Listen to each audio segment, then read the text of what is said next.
Pisces! Kumusta po kayong lahat? So, ayan Pisces, maraming salamat po sa walang sawang pagsubaybay sa ating pong mga reading.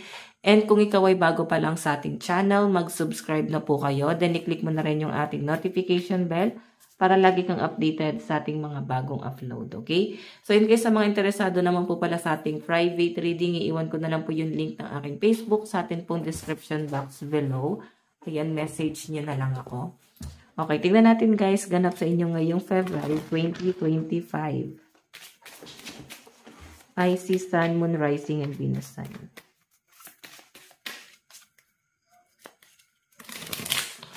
Ganap sa inyo ngayong Feb 2025. Doon muna tayo guys sa overall energy. Overall energy. Yes. Wow, mukhang masaya ang mga Pisces. Ngayong Feb, nakikita ko na parang ine-enjoy mo lang.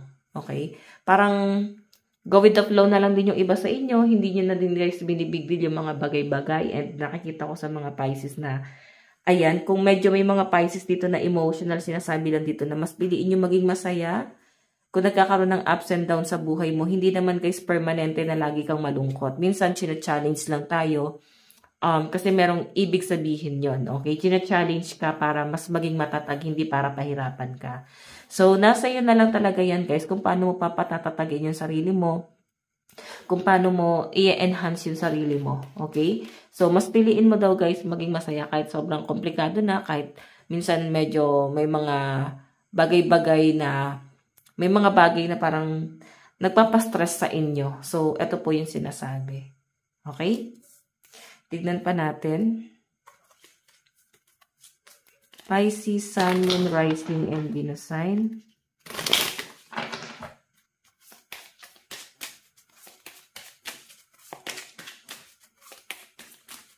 Tignan pa natin. Pisces. Meron tayong there's no plan. Planet B. Oh.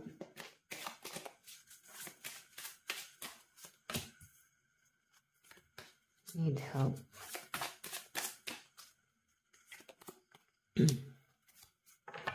Okay. So, Pisces, ito yung sinasabi rito, oh. Baka masyado kayong conservative, no? Or iba naman sa inyo guys, baka kailangan mas maging conservative ka talaga. Then, may nakikita akong mga Pisces na, alam niya naman na mga Pisces masyadong perfectionist yan. So, sa mga bagay-bagay, sa mga tao sa paligid nila. So, kailangan siguro guys, pag perfectionist, tignan mo rin kung ano rin yung mali sa inyo, na parang kailangan mo rin guys baguhin para sa sarili mo. So, baka ito na yung kailangan guys para itapon nyo na lahat ng mga kalat, baka kailangan mag-declutter ka na, baka kailangan yung mga gamit na hindi na guys mahalaga para sa inyo is i-dispatch mo na, no? And may nakikita kasi ako dito Pisces na parang mag-a-adjust ka talaga eh. Okay? Mag-a-adjust ka sa lifestyle mo. Pwedeng dati sanay ka ng ganito yung ginagawa mo, maayos yung pamumuhay mo. Ngayon parang nandun ka sa ano eh, sa balanse lang. O yung iba sa inyo guys, pwedeng okay naman yung pamumuhay. Pero parang lagi ka malungkot, no? So, kaya sinasabi rito guys, yung overall energy mo, piliin mo maging masaya. Huwag ka laging galit, huwag laging nakakapuna ng mga bagay-bagay sa paligid natin. Baka kailangan, tignan din natin kung ano yung kailangan natin gawin para maging mas kapakipakinabang pa tayo. Okay? So, hayan.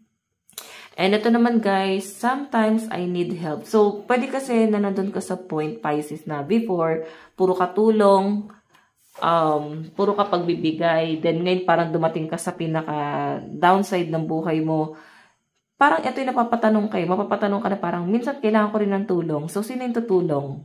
Parang ganun eh, though hindi mo naman guys hinihiling or hindi mo naman guys inuobliga na tulungan ka, pero kasi mas nare-realize mo ngayon kung sino talaga yung tumutulong sa inyo or tutulong sa inyo nung mga panahong walang-wala ka. Then yung mga taong parang nagpakasasa sa bagay na meron ka noon, mararamdaman mo eh, okay? Or dito mo sila guys masusubok kung nandyan pa rin ba sila pag walang-wala ka na, okay? So, Pisces, ayan sinasabi rito, guilt-free, siguro puro kain, baka yung iba sa inyo talagang, alam mo yon, baka kailangan magbawas ka sa sugar, baka guys hindi na guys pwede sa inyo or limitado na lang yung mga pwede mong kainin. Okay, so Pisces, ang sinasabi rin sa akin dito, ayan, healthy lifestyle ka na. Baka may mag-exercise. Pwede meron kang babaguhin sa personality mo, sa physical appearance mo, and relieve the pressure, diba? Huwag mo daw masyadong i-pressure yung sarili mo. Kailangan piliin mong maging masaya. And syempre, magsisimula to guys sa kung ano ba yung dapat mong baguhin sa sarili mo. Itapon mo yung mga pangit. Bitawan mo yung mga nagpapabigat. And hindi mo kailangan ng tulong. Ang kailangan mo dito guys, paano mo tutulungan yung sarili mo. Okay, wag mo guys i-depende sa ibang tao kasi sa totoo lang guys, hindi natin sila mapiplease na kung ano yung treatment natin sa kanila guys is ganun pa rin yung treatment nila sa atin. Okay? Pwedeng tumulong ka sa kanila pero wag ka rin guys mag-expect na meron kang balik. Minsan kasi guys yung mga taong tinulungan natin noon, pwedeng hindi naman sila guys nang hingi. No? Hindi naman sila nang hingi na tulong. Pwedeng kusa yung binigay. Then parang baka nagdo-double meaning sa'yo like, okay, pagdating na araw matutulungan ako na itong taong to. So, tutulong lang ako na tutulong. So, wag ganun guys, no? Sa halip na ganun ang isipin mo, kailangan na gawin mo dyan, tulungan mo yung sarili mo. Umpisa pa lang, kailangan nagsisave ka na para sa sarili mo. Okay? Tignan natin, Pisces. Okay. Additional message.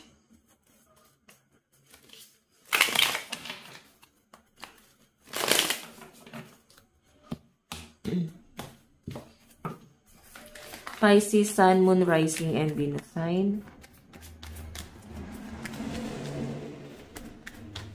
Pisces, Sun, Moon, Rising, and Venus sign.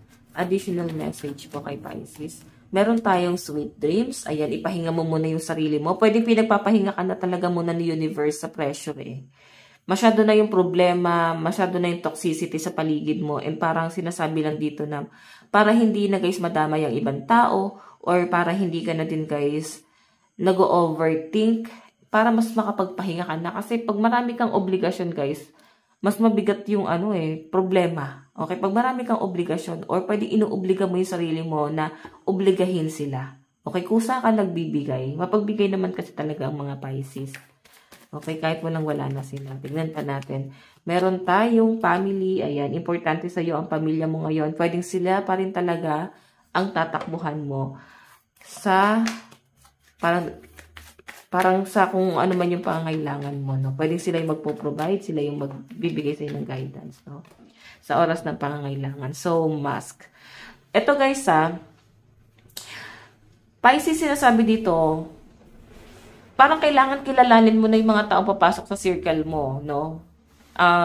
Kailangan matuto kang kumilatis ng tao. Baka mali yung mga nakakausap mo. Mali yung mga pinapasok mo sa buhay mo. Pwedeng sila din yung nagpapahamak sa inyo, guys. Diba? Hindi ka aware dyan. Okay? Yung iba sa inyo, guys, iba-iba yung emosyon mo, no? Hindi mo na rin alam talaga kung ano pa ba yung dapat mong maramdaman. Ganun yung pinapakita sa akin. Pwedeng, meron kang issue pagdating sa family mo. Okay? Tignan natin, meron tayong readiness. Pisces, meron ka daw paghahandaan. Okay? Ihanda mo lang yung sarili mo.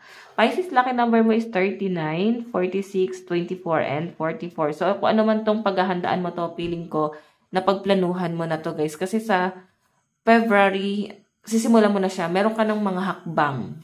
Tignan pa natin yung advice para sa inyo, Pisces.